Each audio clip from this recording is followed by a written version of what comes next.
Hello everybody, I'm Zenith Will, and welcome back once again to the Media Meltdown. I am here as always with my co-host, Beline42. How's it going, guys? And today I'm not the only Ben. Yes, today we have a very special guest. You may know him for his work on 9 Hours, 9 Persons, 9 Doors, and Virtue's Last Reward. He was head of localization at Axis Games for many, many years. Yes, we are here with the one and only Ben Bateman. How's it going? It's going pretty good. Good to be here. And thank you so much for taking this time to talk to us. It's a great honor. Yes, and we may have had a little bit of technical difficulties, but we didn't. This is the first time we're doing this. Everything was fine. We didn't start 40 minutes ago. Shut up. Pay no attention to the man behind the curtain. But to get us started off, a lot of interviews start off with talking about the work that you've done. But I wanted to pay more attention to you and how you got started into this business. So to start us off, how did you get involved with the localization of video games? Right after I graduated from film school as a video editor, not a text editor, I needed a job, and a friend of mine was working at Axis. So I managed to get a job doing QA testing on the original Jake Hunter DS title. And I did a bunch of really what amounted to editing on that through bug reports, which you're not really supposed to do. But that was kind of my first experience doing that. And then when that game finished, in theory my contract was up, but I wanted to keep eating and have a place to live and so on. So I tried to find things that Axis needed done that I could do. So that meant I did things like, update their website or build trailers for games, stuff like that. And I also started doing a little bit more editing on new projects that they got. And then finally, when I felt like I'd kind of gotten to a position where I could point to a number of things that I'd done, I asked them if they would be willing to give me a full-time job. And they decided that they would. And then I worked there for about 6 years until this February. And that's pretty much it. It's not a super exciting story, but there you go. I find it rather interesting how many people who work in the video game industry get started doing, started at the bottom. I mean, you have to work your way up into this industry. And a lot of people who I hear in gaming publishing magazines say that they had to work many odd jobs before they even got started in the video game industry to begin with. So I have to say you got lucky, but the work you've done, as far as I've seen, has been very, very good. So, quality won out, it seems. Well, thank you. Yeah, I did definitely get lucky.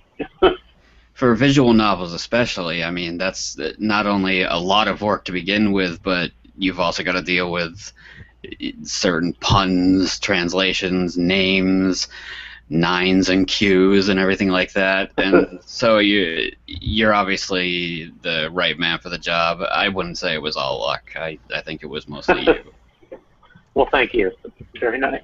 Not a problem. Speaking of which, I really wanted to ask, what has your experience been with visual novels? I know that it's a pretty small medium over here in America, and I really only just recently got into them maybe like 2-3 years ago, but I'm surprised that such a small niche market of game has grown up over the past few years.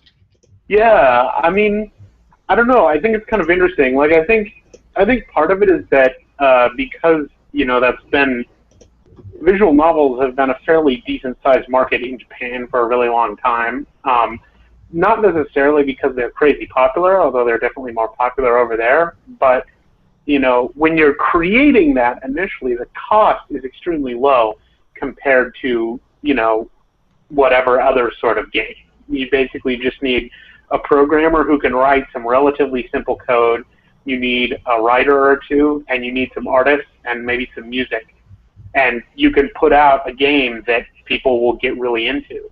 And so you have a lower cost of entry. It also allows for more sort of auteurship, depending on whether you feel that's good or bad. But I think that ultimately that led to a situation where there were a lot of things to pick from when you start looking at localization. And so because you have this large field of stuff to draw from, it becomes a bit more attractive to publishers. And I think also, I don't know, it's hard to I feel like more recently there's been more sort of acceptance of, for lack of a better term, reading things on electronic devices on the go, like you've got not just visual novel type things in consoles, but Kindles or phones or whatnot. And I think as people get more used to the idea of doing a lot of reading with something that's not a book, visual novels become more popular, because that's largely what you're doing, is you're just reading a bunch of stuff. So yeah, I'm a little curious to see where that's going to go, like if that market is going to continue to expand or if it's always going to remain this sort of smaller niche market. But there are some other things like, Telltale's games like The Walking Dead or The Wolf Among Us. Like, in a sense, those are very much visual novels. They're just presented in a little bit of a different way.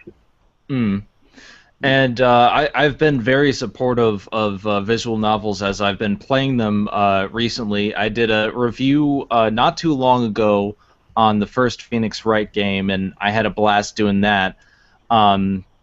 And I plan to do as much promotion as I can for, like you said, The Walking Dead, which was one of my premier Vita titles. It's one of the things that really sold me on visual novels to begin with.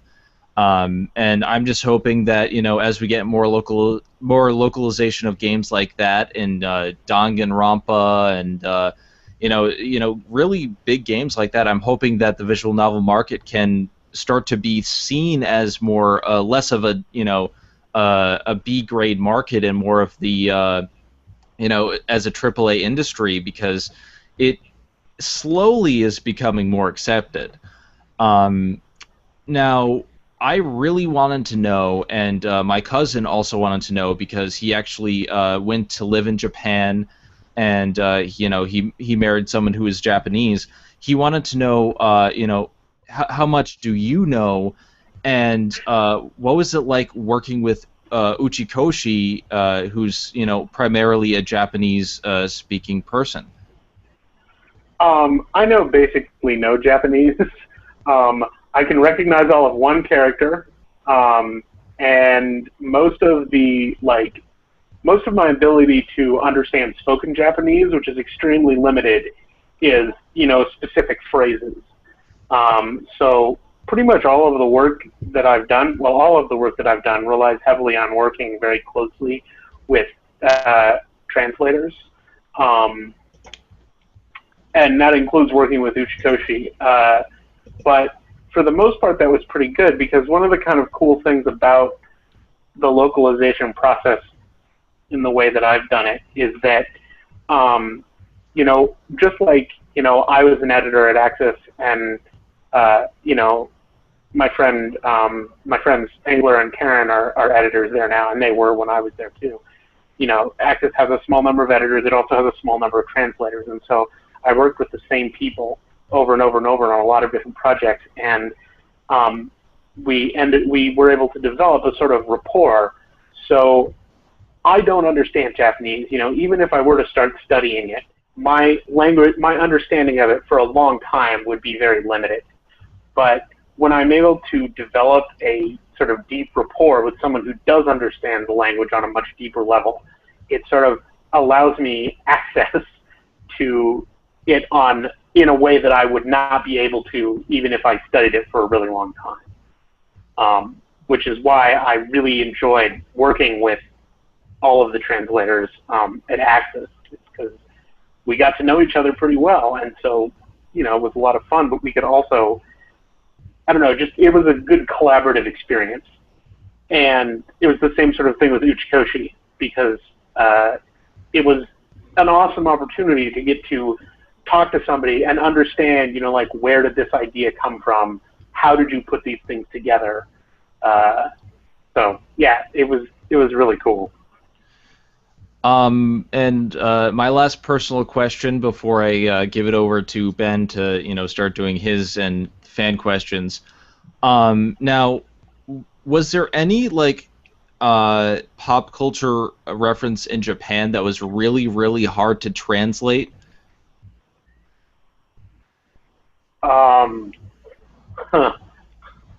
You mean in that particular game, or just in general? For 999 and Virtual/Reward, because I know that in both games they do have American pop culture references, such as Phi's reference in the "I am no man" speech in the very beginning. But there are pop culture references in both games. And was there any one thing that really stood out as, okay, well, it's hard to put this in here, or was there something in Japan in either of those games that was really, really hard to bring to America that got cut? I wouldn't. Man, that's hard to say. I mean, because like the thing with a lot of those jokes is that, to a large extent, the joke you see in the game is in the English version of the game is not the joke that was in Japanese, because the joke that was in Japanese doesn't translate at all. Like, my favorite example is just in 999 with all the ladders. In Japanese, he's making a joke about bar hopping, because the word for ladder and the word for bar hopping in Japanese sound the same. But if you translate that literally, the joke makes no sense. So it's just a bunch of ladder puns. But like, in terms of sort of pop culture stuff, there was not a lot in those games. Most of the pop culture stuff is stuff I added for a lot of reasons. Some of it is because I think it's funny. Some of it is like the example you gave with Phi and all of her men. That was actually that particular joke was when I'm working. A lot of times, if I come across stuff that is super difficult, like a particular idea that I'm having a lot of trouble with, I'll just kind of be like, well, I'm gonna put that on the back burner and we'll get back to it later. And I did that with that joke, and I think it was either the or pretty close to the last thing I actually finished, just because it gave me a ton of trouble. Because in Japanese, she's basically just, if I remember it correctly, she's adding mono to a bunch of things, which basically means monster, and you can kind of add it to different words to be like, I'm a cat monster, or a wolf monster, or a whatever monster. And then she uses it, and I forget the exact word, but she essentially uses it to do some sort of word play that has to do with being like a raw person. And obviously, if you translate it into English literally, it makes no sense. And the best way that I could think of to sort of keep the thing where she is repeating a particular part but changing the other part was to do what's in the game, which is the various superheroes, because they're all man. I mean, does that kind of answer that question? Yeah, that makes a lot of sense. You know, a lot of Japanese jokes are based on wordplay, especially because their language is particularly based on the way you say certain words. I studied about a year of Japanese. I'm not very good at it, but the way they do a lot of the puns, like the whole thing that 03, I believe you said on Twitter that 03 uses usagi at the end of his sentences to refer to him as a rabbit. Yeah. Well, he just says usa, but yeah, it's the same thing. Mm-hmm. And so, you know, that sort of thing doesn't quite work in American language, since we have our slang, but we tend to rely more on puns than anything. I think it was similar with Sigma's cat puns. He just said nya after each word. Yeah. And also with Zero the Third, he didn't originally give them nicknames. He would just add the kun suffix, Yep. which would be considered rude of him, because he sort of just talked down to them. Well, Yeah. he is kind of a dick, but a bunny dick AI. But you know. Yeah. So Ben, do you want to take the floor? Yeah, so starting off, want to mention Kotaro Uchikoshi first, who has brought us Zero Escape. Like, have you ever like met him in person, and like, what's your impression of him, and what do you think of like the way his mind works?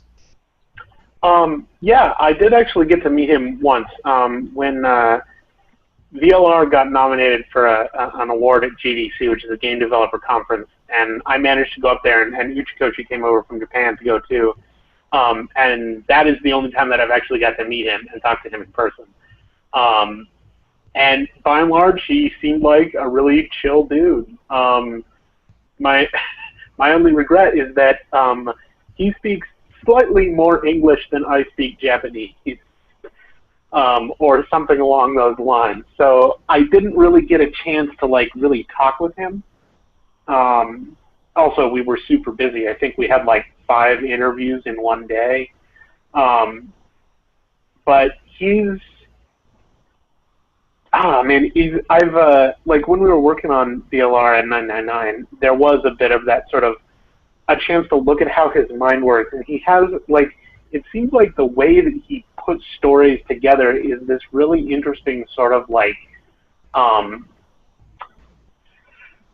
authors will talk a lot about, sort of characters doing things on their own, and I sometimes like to think of that sort of method of story writing is that it's kind of the idea that you throw a bunch of like balls into a box and kind of see where they bounce around.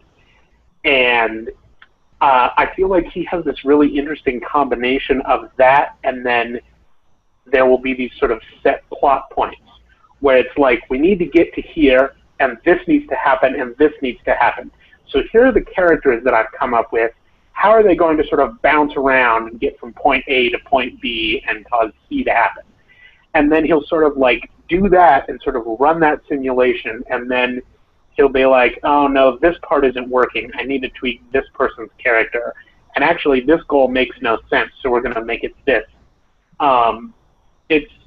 I don't know, I get the impression that he seems to be really good at both sort of allowing characters to come to life and do what they need to do in service of themselves as well as the plot, but also, getting a bunch of plot lines to sort of go where they need to go and be interesting. That makes any sense. No, I get it. And I have to ask, like, when you first received the scripts or the stories or whatever, however you first experienced the stories, do you get that feeling of shock at certain twists or whatever?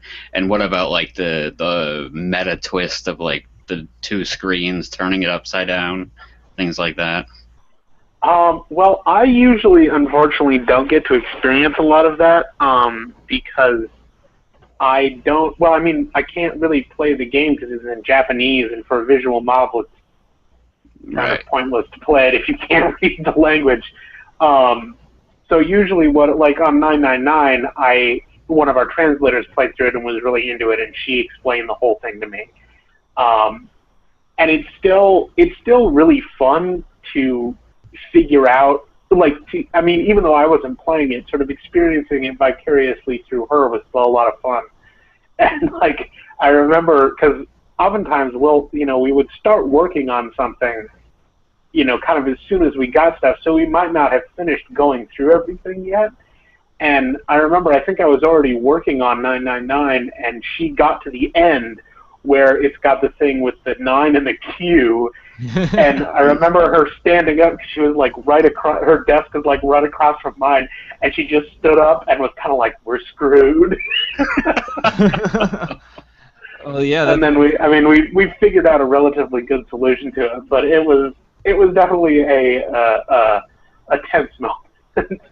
I mean, like a lot of the plot stuff that I enjoy more usually is less the twist, because usually I kind of either know what they are, or I can kind of see where things are going, because you don't always work on things in a chronological order. So a lot of stuff will happen out of order, and it feels weird. But the stuff that I really do enjoy usually is, and this is one of the reasons that I really like working on visual novels, is even when I know the larger story, I still really enjoy writing and working on the more sort of like character moments, I guess you say. So you say like the scene in VLR where Sigma and Luna talk in the garden, and she basically kind of like lays out all of the shit that she's been hiding from him for the whole game, and then starts crying, and and makes the rest of us cry. Yes. Like, I really enjoyed that scene, like, because the plot stuff is not super important. To enjoying that scene, what's enjoyable about that scene is like seeing that character that I've come to know and care about while working on this thing, like seeing this big important moment in her story, and like her doing all this stuff. Like, that's the stuff that I really enjoy, is those important character moments. And even though you see the plot not necessarily in chronological order, you can still appreciate the whole thing, the whole termite's nest, you could say. Yeah. And so that works out. In that same regard, I know I had talked to you about this on Twitter. You had mentioned that doing achievements and trophies for games, like writing the titles for the trophies, is one of your favorite things to do. And I really enjoyed looking at the trophy names, because they don't even really give it away. They kind of give you a hint. Especially like Tears in the Rain, I had no idea that the feels I was gonna have. What was your favorite and least favorite trophies to either translate or to come up with? Oh man, let me look them up real quick, because I don't remember them off the top of my head. While you're looking them up, I just got to say real quick, Dave and I actually both are playing Danganronpa right now. I'm farther ahead than him. Those trophy names, those are the nuttiest, funniest things I've ever seen. And two of the trophies even reference 999 and VLR. Yeah, I've heard about that. I haven't played Danganronpa yet, but I have heard about that. It's funny because I know Uchikoshi, who's, like we said, the creator of 999 and Virtue's Last Reward, was a fan or a friend of the creator of Danganronpa. And I started playing Danganronpa, and instead of a giant bunny rabbit AI, we get a talking bear. And I was expecting him to make bear puns the whole game. Unfortunately, as far as I've played, he hasn't. But that would have been fun. All right. So for the trophies, the trophies that I like the best are always the ones that are like, I don't know, I enjoy things that are a joke on more than one level. One of my favorites is actually probably the one for Sigma's ending, which is just called Arms Race. Oh, I actually haven't played the Vita version yet, even though I own it, so I don't even know these names. So this is gonna be a surprise for me. Don't hold back. Arms Race is one of my favorites. Some days you just can't get rid of a bomb is another favorite. I like the you set us up the bomb part A and part 1. Yeah, because they're not actually sequential, but the original Japanese names are similar to that. So those were interesting. There's only one that I know off the top of my head that I think's funny. I think it's what you get for getting a game over first. It's, well, that wasn't supposed to happen, just like that. Yeah. It's like it's talking to you. It's like, nice job, dickweed. Yeah, I mean, like, one of the things that often gives me a lot of trouble when I'm writing them is I like to, when there are trophies that fit together, I like to have a progression. Like, for instance, there are a series of trophies for VOR that are escape from the elevator, escape from 8 rooms, escape from 16 rooms. And obviously those need to sort of, there needs to be a progression in whatever the names are because there's a progression in what they are. And I actually have a question about this after you explain what they are called. Oh, well, they're called Bachelor of Escapology, Master of Escapology, and Doctor of Escapology, which I ultimately didn't like the names of very well because I don't think they're clever enough. But, like, that's the kind of thing is that sometimes I'll write myself into a corner where it's like, I have a super clever name for this one trophy, but I have 2 others that are connected to it that need to have names that are connected to it. And that's probably the most frustrating. I actually don't have a question now because I remember them wrong. I thought it was something. I thought it was something like Master of Escapology, and then Master of Escapeonomy, and then Master of Escapography, or something like that. I think that joke's from 8-Bit Theater, a webcomic, actually. Okay, Oh. I'm done. Sorry. Was there any one that you really, really didn't like that was put in, or for the most part, were you happy with, you know, obviously you said you weren't too happy with the escapist one, but... What do you mean by put in? Like, a finalized trophy name that you weren't really happy with, that just got put in anyway because of last minute, you know, we have to get this thing out? Oh,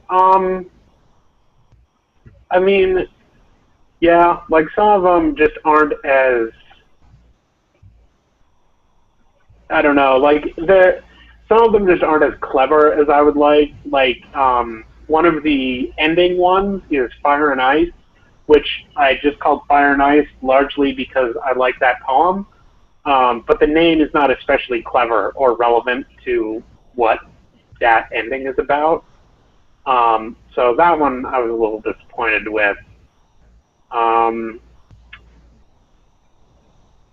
Some of the other, like the character ones, like Kay's is called Through the Looking Glass, and I don't even remember why I called it that now. But that one's not super great. It's mostly, it was just, usually what'll happen is because you've got a bunch of trophies for a game, and I'll usually go through it, and fairly quickly I'll come up with, a third to a half of them, and then the rest of them are just a lot more difficult. And sometimes, you get good stuff, but then other times it's just like, well, we have to print this game, and I need to put something in here. So, but it's still one of my favorite things to do. Dave, is that all you have about trophies? That's all I have about trophies. You can take it from here. All right. I wanted to next ask specifically about working with the cast and crew, specifically the voice actors. First, I just want to say, Phi's voice actress, Karen Strassman, she has actually agreed to do an interview as well with us. And cool. That is going to be awesome. So I gotta ask, like, were there any great stories or outtakes, or just, what was it like working with all these folks for the dub? Man, see, the thing is, I'm sure there were some great stories, and I have forgotten them now because that was like 2 or 3 years ago.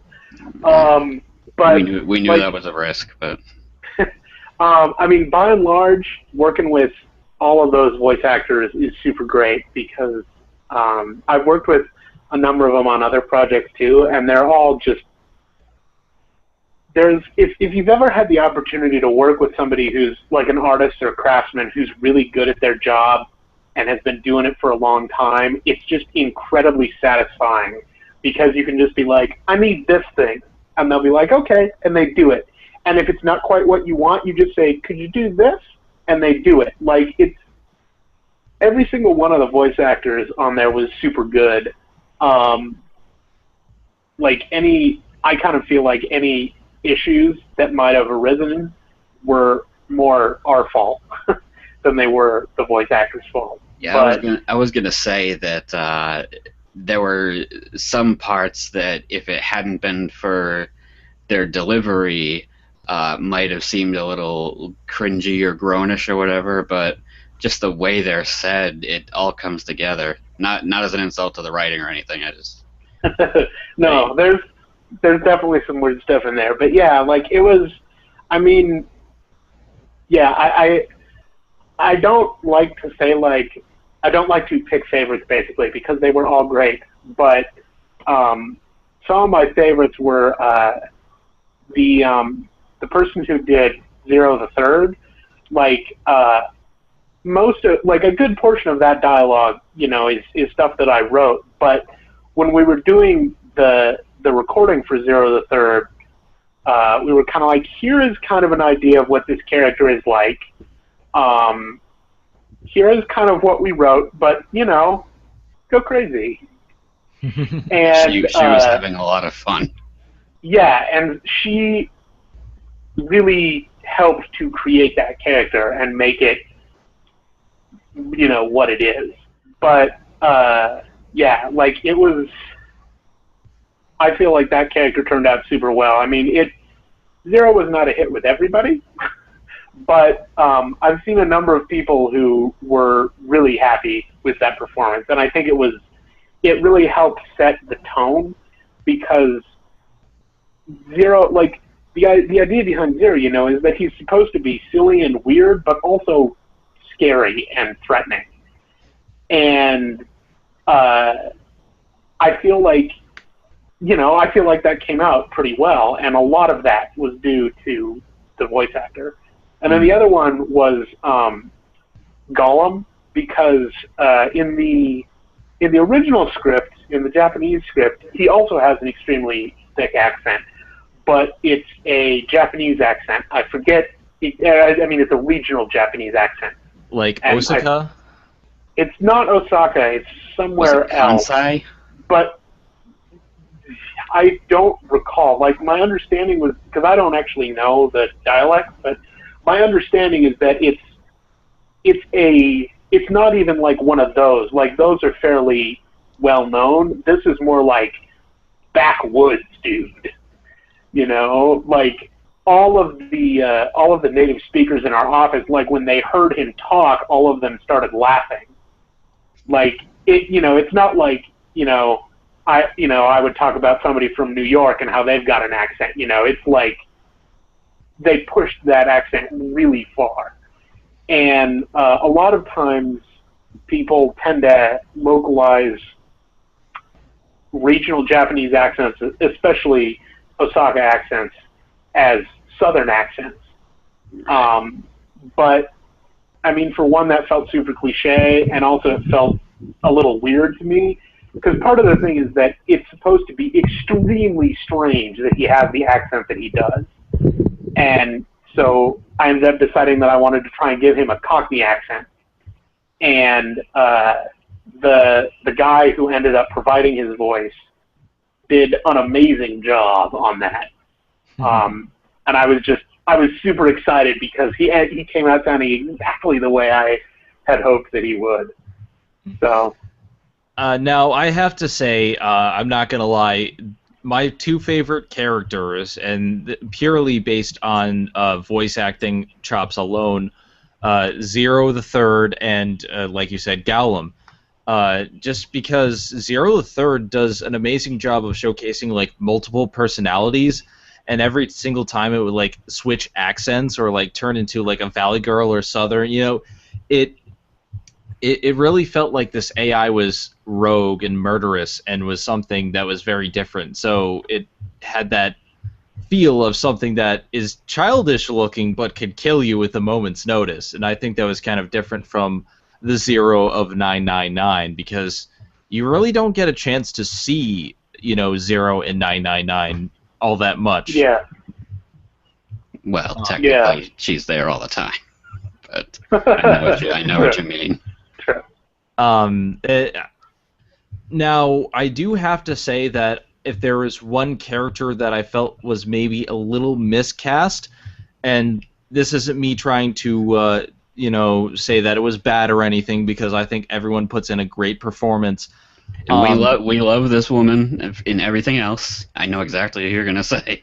Me and Ben both agree that Clover was a little bit different in this game. I don't think she was bad, but I don't think she had the same voice as what I pictured from her in 999. Do you agree? To a certain extent, yeah. I mean, I kind of felt like part of the thing with Clover was that it in a lot of the story in that game, it's not super clear sort of like what she's doing there. And I think some of that ended up sort of being reflected in some of the other characterizations. Like, there are a number of parts in the game where, unfortunately, I think actually a number of them are in the puzzle sections where she's not voiced. But there are a number of parts in the game where I felt like she came through a lot better. And, like, there was more of a sense of, like, her character and, like, where her character had come from in the previous games. But then there were a lot of other parts, I think, where, yeah, that didn't come through quite as well. Because, you know, she's kind of partnered up with Alice, and Alice has a much more sort of, like, forceful personality. And so in a lot of the scenes where Alice and Clover are there together, Alice does all of sort of the talking and moving and shaking. And it's only in the scenes where you're split up and Alice is not around and it's just Clover, where Clover gets to do more interesting Clover stuff, but those are the parts where she's not voiced.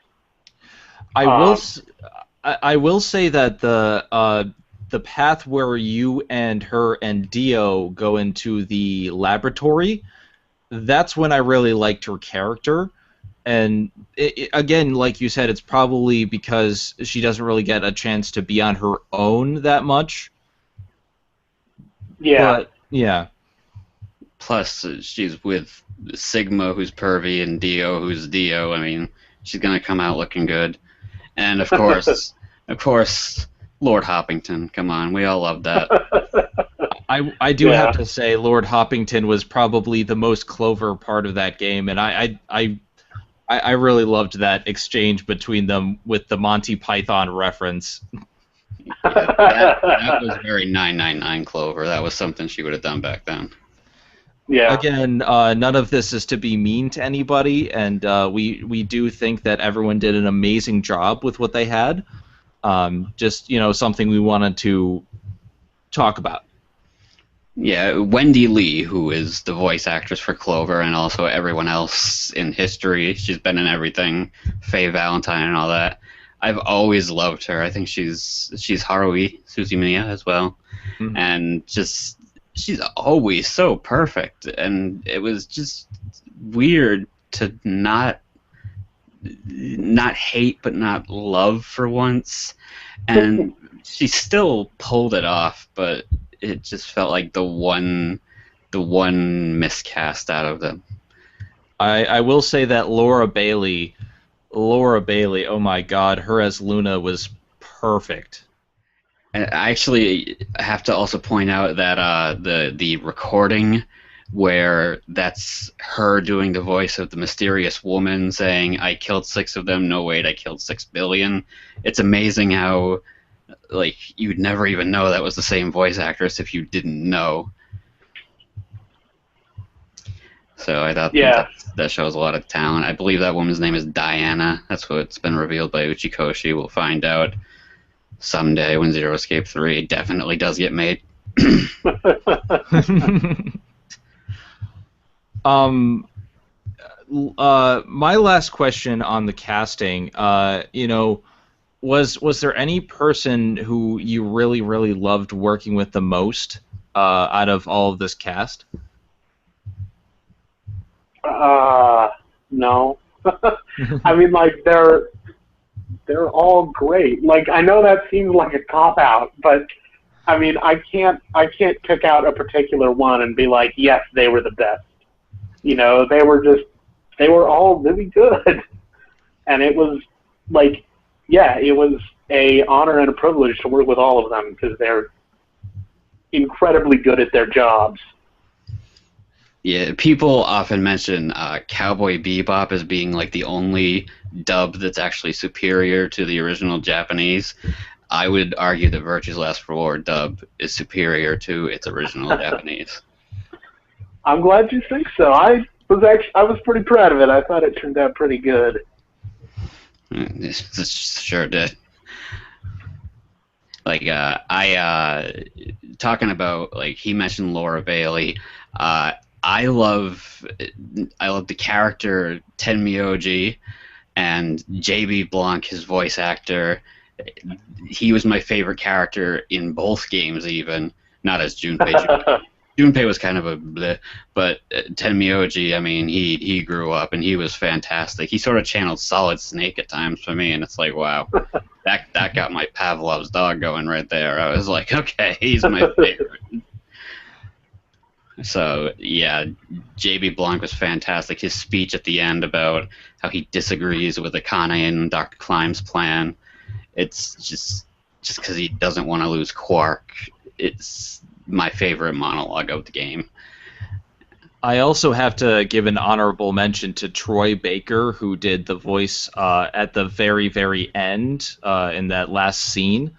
I know Troy Baker from his roles as Snow Villiers in Final Fantasy XIII, and, you know, stop right there if you're going to hate on Final Fantasy XIII, whatever, but Troy Baker is an amazing voice actor. I love everything that he's done, and, you know, I think he really stands out in that very, very small role that he has.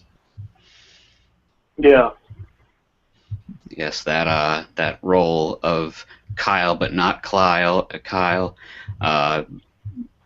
What did I say? Oh, Blickwinkel, I believe is the proper pronunciation. It's a concept Uchikoshi came up with in another game, Ever 17, where it's like an entity that represents the player. Yeah.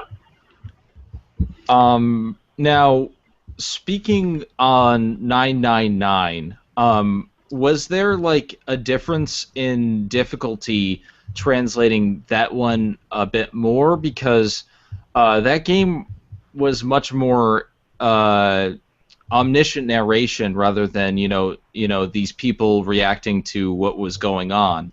In Virtue's Last Reward, there's more of a personal, like, you inject yourself into that character, whereas quote unquote Junpei is seeing this, it's like he did this, he did that, Yeah, the only particular issue that I ran into with that is in the J version, because there is a part near the end where all of a sudden the narration changes and it becomes because it becomes Akane talking directly. It's not that other weird thing where she's like, Junpei did this and Junpei felt that. All of a sudden the narration starts saying, I feel like this and I want that. And in Japanese, that's even a little more jarring because they, like when you're reading it in English, you could still almost read it as Junpei, for some reason, starts talking in the first person. But in the J version, the person who starts talking in the first person is also using female pronouns for themselves, which there is no feminine version of I in English. So there was no real way to replicate that, because obviously in Japanese it makes it super clear that whoever's talking now is not Junpei, and by extension, whoever was talking before is not Junpei. So that actually makes that what I think is like the biggest, whammiest line of 999, he knew because I knew, that was even more mind-blowing for Japanese gamers. Yeah, That's because it implies... Yeah, it implies much more strongly that it's Akane. And that's one of those things that I feel bad about, but like I thought about it a bunch, and I couldn't think of a way to do that just wouldn't be extremely strange, because we don't have gendered personal pronouns in English. Yeah, the only other way to do it would be to either say she did that, and that would be kind of awkward to talk, and or to change the color of the text. But even still, it still blew most people away. So I think again, it came out fine. Cool. Yeah, I mean, I thought it turned out okay. It's one of those things where it's like you lose a little bit of something, and it's just like, I wish I could have kept all that. I still think it came across really well, especially because that entire part of the game is just reveal after reveal after reveal up until that Sudoku puzzle. Yeah. And then after the Sudoku puzzle, it's like, wait a second, we got more, and... All right, I'd like to, Dave, if you're done, I'd like to move on to the fan questions at this point. Yeah, I think it's time to do some fan questions. We've been talking for a little bit, so... All right, it's midnight here. Let's see how quickly we can do these. Okay, from Lick-chan on Twitter, well, how hard was it to translate some of the jokes from Japanese to English? We covered that already. Sorry, Lick-chan, but you got your name on. Is there anything else you'd like to say about that, or do we just keep going? Not especially. I use puns a lot because they are the easiest joke. Yeah. Oh, one thing I did want to say earlier when you were talking about Phi and how she added mono to everything, it's because it starts with Sigma saying something like Nani mono da, which means who are you? So yeah. Mono, and so she like, oh, I'm this mono and that mono, and I have mono. I'm so kind of. I will say that I absolutely loved the puns. I don't know if you've seen on my Twitter feed, which why would you? But I adopted the 03 avatar, and I just every time I want to say everyone, I just put every bunny every single time.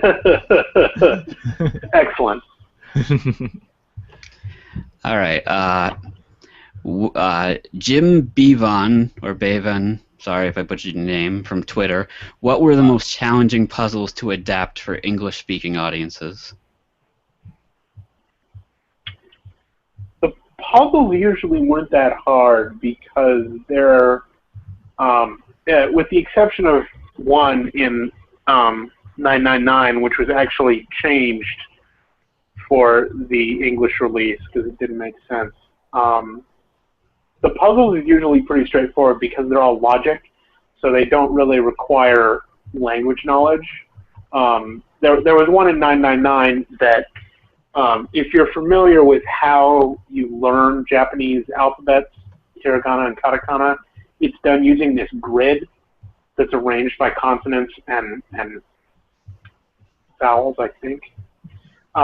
But it's something that every Japanese person would know because you learn it in like elementary school.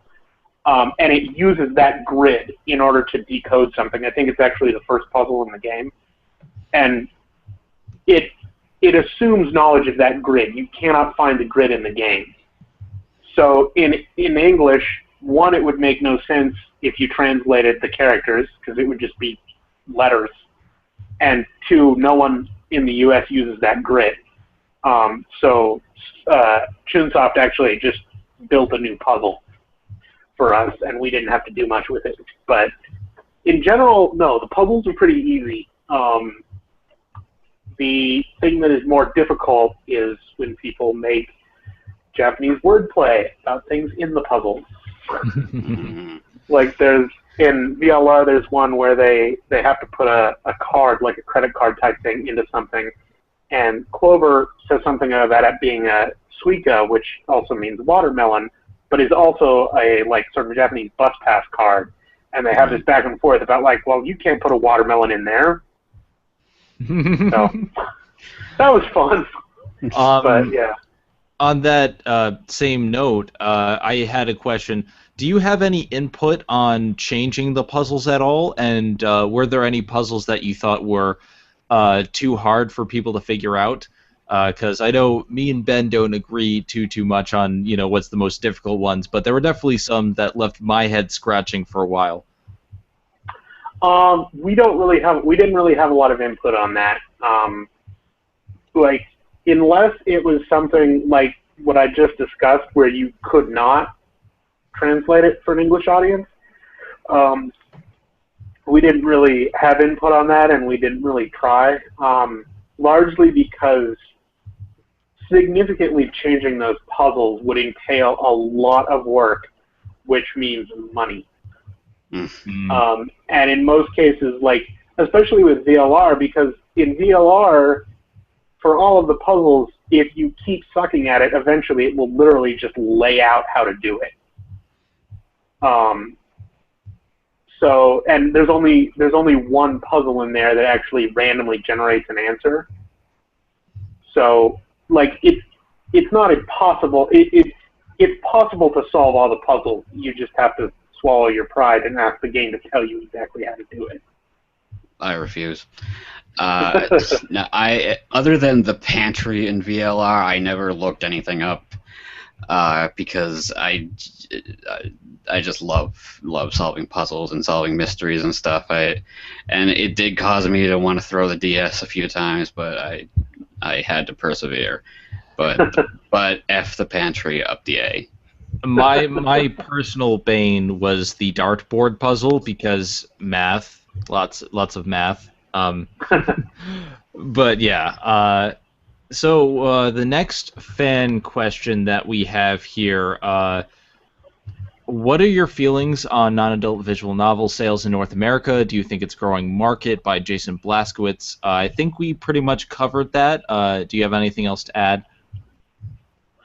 Not particularly. I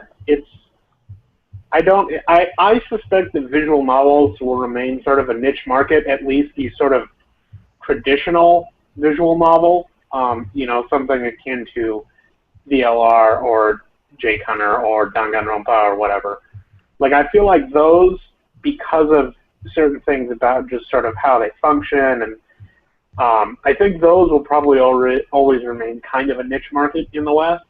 I have a feeling that if stuff starts to take off more, it will be stuff that's more like the Telltale version of sort of a visual novel, where it feels more immersive, like you're playing a movie, not like you're reading a book. Mm-hmm. Well, I feel like Danganronpa has really been kind of an explosion. Like, that became very, very popular very quickly, like out of nowhere. The fact that we're getting the sequel so soon after the release of the original speaks volumes to not only the translation market of it right now, because we're getting a lot of Tales of games as well, but just the fact that either the Vita is doing very popular and visual novels are doing very popular on the Vita. So I think it's doing, yeah. Yeah, but I mean, like, given the speed at which that's coming out and the length of time it takes to do stuff like that, there's a pretty good chance that they started working on Volume 2 before Volume 1 was even out. True. Like, I doubt they waited to see how well it was going to do before they signed a contract for the second one. Oh, I'm sure, but I'm just thinking that September seems really soon. I'm wondering if they went ahead and thought, you know what, this is doing damn well in America. Let's fast track the localization of that one. It seems like a smart move. Or maybe I mean, it is definitely, if you are going to commit to doing stuff like that, especially things like Danganronpa that develop a Western fan base even before they're released officially in English, I think it is a good idea that if you're going to commit to it, you commit to it and you do it fast, because it takes a long time to do those titles, especially I think one like Danganronpa, because what I remember from hearing people talk about it is there are a lot of the puzzles are very language dependent, and that means a lot more work and probably a lot of changing expensive assets like graphics and so on. And the longer you wait, the less people are interested in it, and the more chance that someone's going to do a fan translation. Mm-hmm. Which they did of the first one. That's why it got so popular. The thing is that you said puzzles. It's not so much puzzles. It's like more like debate. Language. Well, investigation of a crime scene. It's a bit like if you mix the first half of Phoenix Wright, only you can actually interact with it the way that you do in Virtue's Last Reward. Well, you haven't gotten to the class trial yet. So. Yeah, I haven't gone that far yet. So even I'm kind of. That's what I mean by Ben is right that it's very, very language based, because it's like it's 15 people arguing. This statement is true. This statement is false. No, because I have this proof right here. I say this. I say that, and it's got to be exact so that you can figure out what's right and what's wrong. So that's an even more arduous translation task, I imagine. Mm-hmm. Yeah. The next two questions we answered already. The first one was from my cousin Steve, and the other one was from Cartoon Hero. He asked what it was like working with the famous anime voice actors. Like you said, it must have been pretty awesome.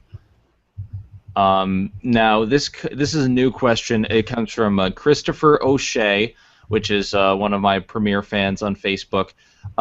What qualities does a story need to have in order for it to merit a visual novelization?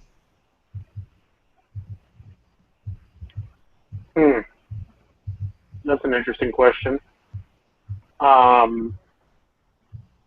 mean, I assume he means, like, why make a visual novel out of a story as opposed to, say, a traditional novel or a game of another sort?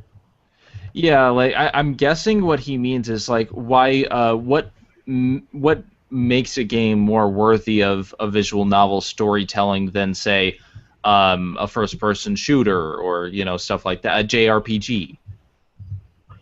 Well, I mean, I think my personal feeling is that the major advantage that there's sort of over other video games, the major advantage of a visual novel is it gives you a lot more ability to characterize your characters. That's a terrible phrase. And to tell a complex story in a way that is not overly confusing. And it has the advantage over sort of more traditional media that you can incorporate choice. You can also incorporate a limited amount of sort of visual interaction.